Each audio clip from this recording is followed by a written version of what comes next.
warahmatullahi wabarakatuh. Hai, selamat pagi anak-anakku kelas 6 semuanya. Apa kabar hari ini? Sehat-sehat semuanya kan? Alhamdulillahirabbil alamin. Kalau kalian semuanya dalam keadaan sehat. Di sini Bu Arti juga sehat sekali. Kalian sudah sarapan? Sudah sholat duha? Sudah mandi belum? Sudah membantu orang tua? Alhamdulillah, kalian semua anak yang hebat, soleh dan solehah. Oke, untuk kali ini, untuk pelajaran IPA kali ini, di pertemuan pertama ini kita akan belajar tentang perkembangbiakan makhluk hidup. Simak baik-baik penjelasan Bu Atik ya. Oke anak-anak, kita awali pelajaran hari ini dengan membaca bacaan basmalah. Bismillahirrohmanirrohim.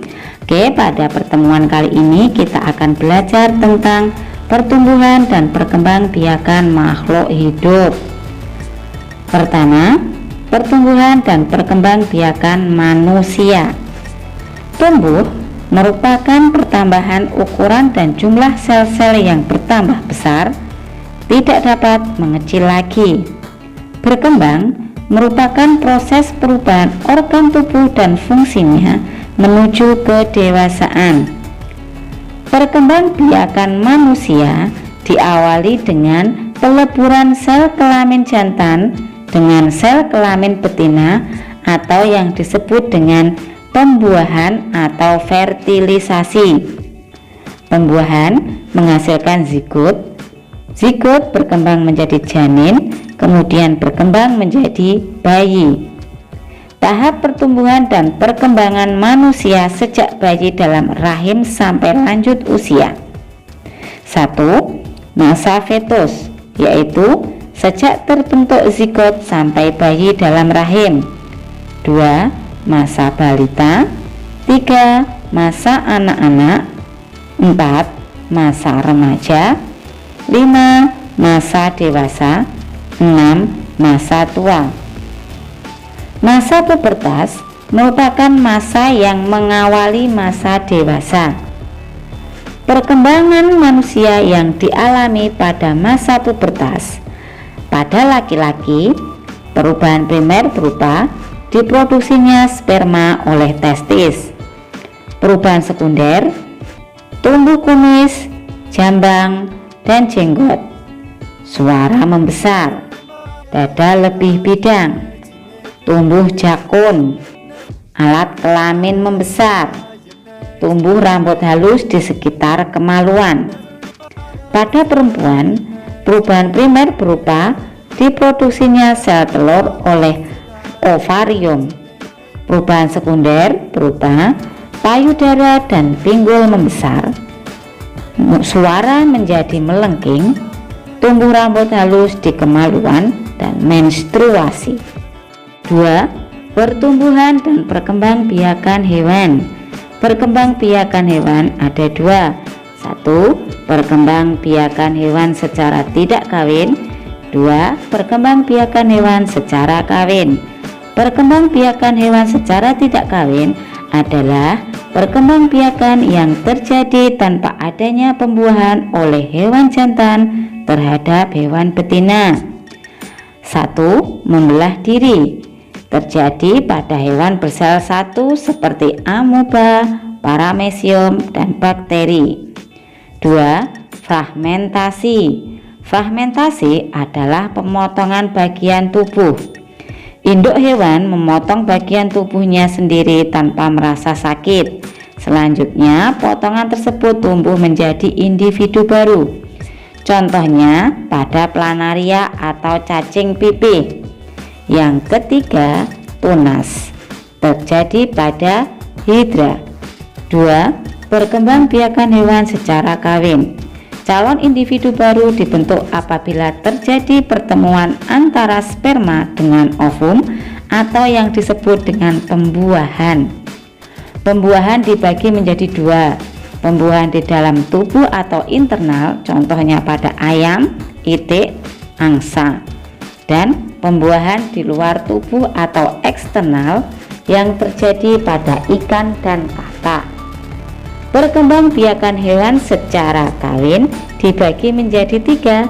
1. Ovipar atau bertelur, terjadi pada bangsa burung, ikan, serangga, katak. Ciri-ciri hewan yang bertelur yaitu tidak memiliki daun telinga, tidak memiliki kelenjar susu, hewan betina tidak menyusui anaknya, penutup tubuh tidak diselimuti rambut. Yang kedua, vivipar atau melahirkan, terjadi pada mamalia. Ciri-ciri hewan yang melahirkan anaknya adalah memiliki daun telinga, mempunyai kelenjar susu, melahirkan dan menyusui anaknya, memiliki rahim, tumbuh rambut di tubuh, rangka hewan terdiri dari tulang keras, memiliki alat gerak 2 pasang dengan bentuk bervariasi. 3. Ovovivipar atau bertelur dan melahirkan, contohnya pada kadal, ikan hiu, ikan pari.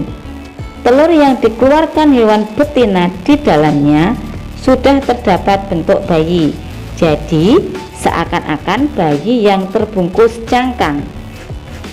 Terakhir, pertumbuhan dan perkembangbiakan tumbuhan. Perkembangbiakan tumbuhan terjadi secara vegetatif dan generatif. Perkembangbiakan tumbuhan secara vegetatif atau tidak kawin dibagi menjadi 2. Perkembangbiakan vegetatif alami dan vegetatif buatan. Perkembangbiakan tumbuhan secara vegetatif alami, contohnya spora, terjadi pada tumbuhan baku, lumut, jamur.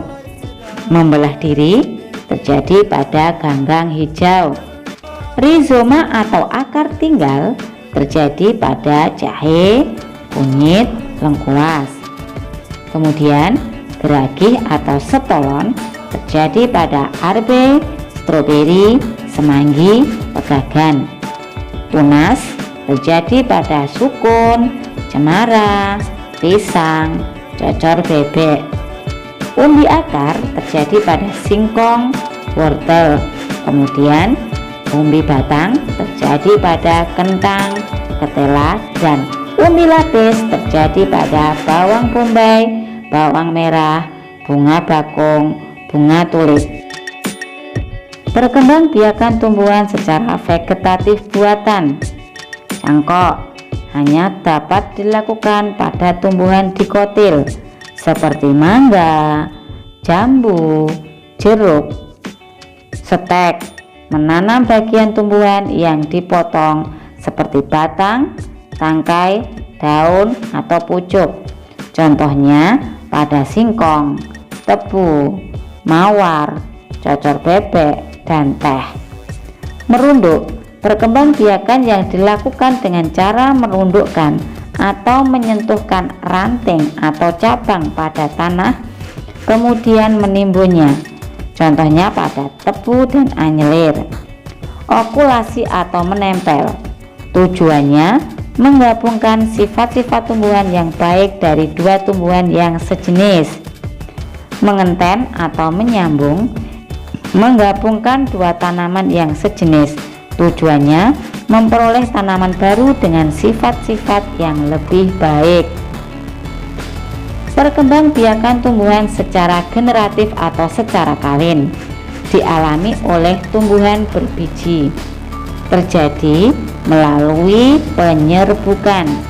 Penyerbukan atau persarian adalah proses jatuhnya serbuk sari ke kepala putik. Penyerbukan diikuti pembuahan, kemudian terbentuk biji dan menghasilkan tumbuhan baru. Oke anak-anakku semua, demikian tadi penjelasan dari Bu Artik.